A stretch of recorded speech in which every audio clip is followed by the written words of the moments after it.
So, good morning. I want to call to order this work session of the Monroe County Board of Commissioners. It's February the 8th, and to start with, we have Drew Myers from Planning to talk with us about a rezone in Steinsville. All right, can you hear me okay? Yes. Okay, great. I'm going to share my screen here. And this is just the packet for today's work session. A more formal presentation will be made at the work session, or the formal session, excuse me. So this is the Steinsville Rezone Ordinance 2023-08. This petition is actually a group of petitions. We've lumped it all into one report. We did kind of break it up into separate parts for the Plan Commission. I can do that again and present them separately for the commissioners meeting as well. But for today, I'll just kind of cover all three of them rather quickly. And then we'll have, if you have any questions about them, either individual parts or all of them as a whole, we can cover those. So basically, there's, like I said, three main parts to this request. It is a rezone from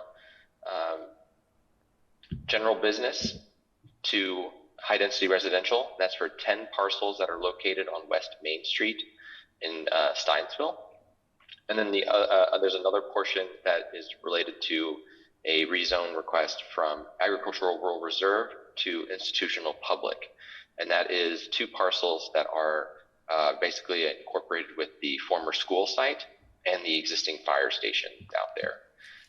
So the reasons for the Main Street rezones, which is Part A and Part B, the town of Steinsville, the people that live there in those properties, as well as the town's representatives, have stated that they would prefer to have these properties rezoned to high density residential to promote more residential uses in the area.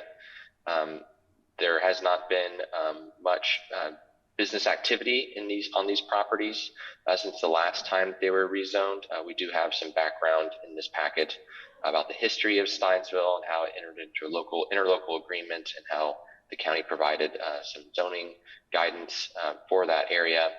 But with this petition, they're looking to go back to some residential uses along West Main Street.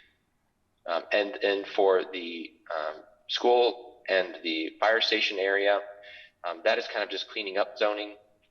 The school sits on several different parcels, and then the fire station does not have its own parcel that it sits on.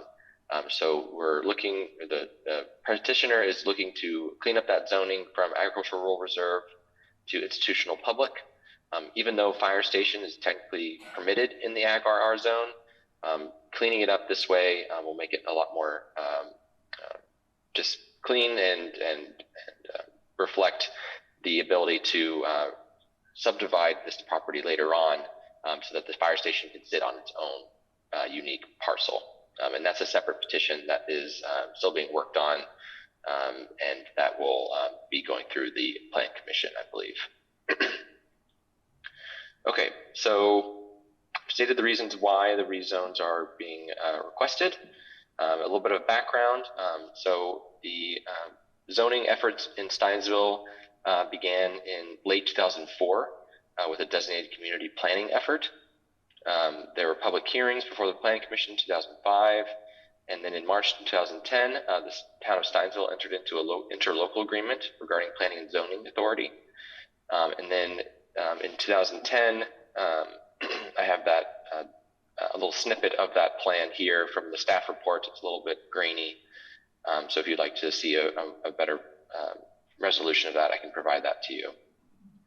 But basically, it was outlining that along West Main Street to promote some potential growth in the business sector, that West Main Street would actually receive a general business zoning district.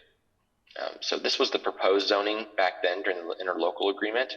You'll see that along West Main Street, it's all the dark red color, which is general business. And this is what it was before the interlocal agreement. So there was, a lot of residential still allowed on West Main Street, with a few commercial properties popped up in there. So they're looking to kind of go back again towards some of this residential character. And I will scroll to some of these items here and that will help explain that. So this is the parcels, this map that you see on your screen. These are the parcels on West Main Street that are currently occupied, meaning that there is already a building on them, and those buildings are residential buildings.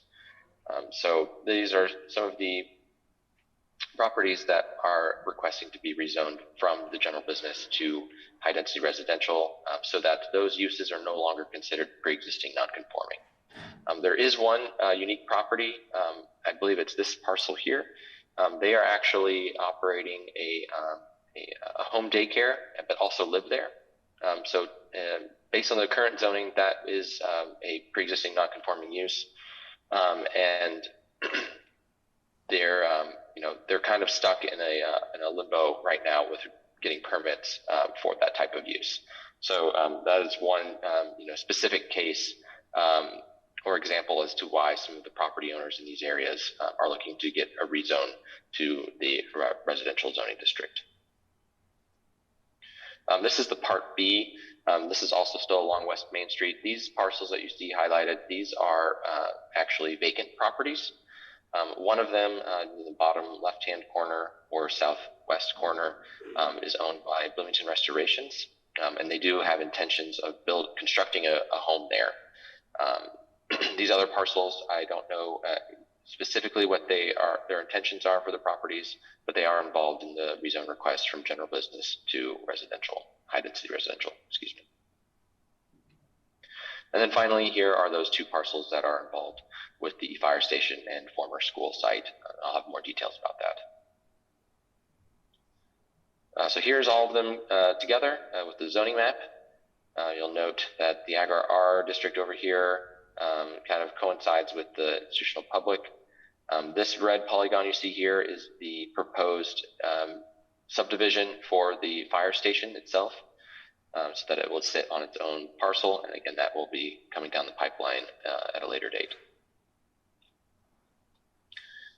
This table here is a brief breakdown of the properties along West Main Street, given whether or not that they're currently residential or if they're vacant, and maybe who owns that property currently. So there's a lot of good exhibits in this packet. They kind of show you what we're looking at. This one, for example, highlights those properties that are vacant with the yellow stars. It also gives you kind of an aerial image of what some of those properties look like right now. Here again is a exhibit with the red polygon that shows the future subdivision for the fire station, which is located right here along the western edge. There was some conversation in the PRC before the Plan Commission about incorporating the parcels across the street from the fire station. So it turns out that the fire station uses those parcels as kind of an auxiliary parking area to assist with turning around and other parking of vehicles. However, the idea of including that additional parcel into the rezone request would have actually pushed back the entire project or petition due to noticing requirements. So new notice would have had gone out and we would have had to push it back on the agendas. So it was determined in the Plan Commission stages that the type of zoning that's currently there, which is high density residential, that can be picked up in the new CDO. So we can kind of clean that up at a later date for the fire station area. Okay, just some more exhibits, some aerial photometry. Trying to think of other high-level things to go over. And we do have as an exhibit later on in the packet, a list of all the property owners that are in support of or are involved, excuse me, in the rezone request. It's a rather long exhibit, but we have a lot of signatures here, and each of the property owners also received notice letters for their own petition. That way we make sure that everyone is aware that this is going on. and that if they have any questions or want to attend the meetings, they can do so. Yeah, I think that's most of what I want to cover right now. Does anyone have any questions? Not at this time. Commissioner Thomas? You've seen this before. Yes. For those that aren't aware, Commissioner Thomas sits on the Planning Commission, so she's reviewed this already. I don't have any questions either. I just need to do a deep dive into the material. So when should we ask for this to come back to us? Next week is fine. It's fine with me also if it comes back next week. Will you be ready for that, Mr. Myers? Yes. Okay, very good. Well, then we will see you on the 15th. Thank you. Okay, great. Thank you.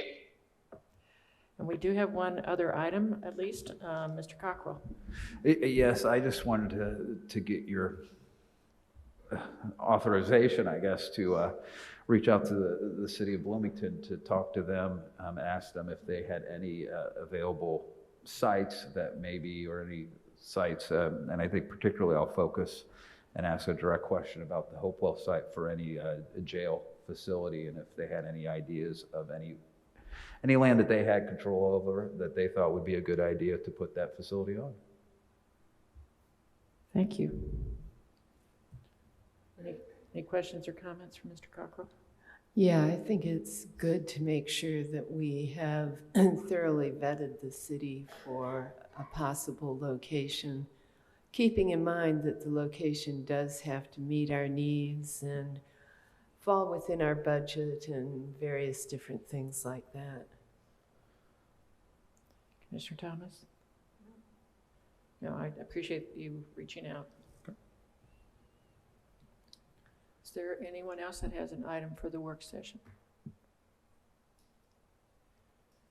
If not, I will adjourn the session. Thank you everyone for your attendance, and we'll see you back next week.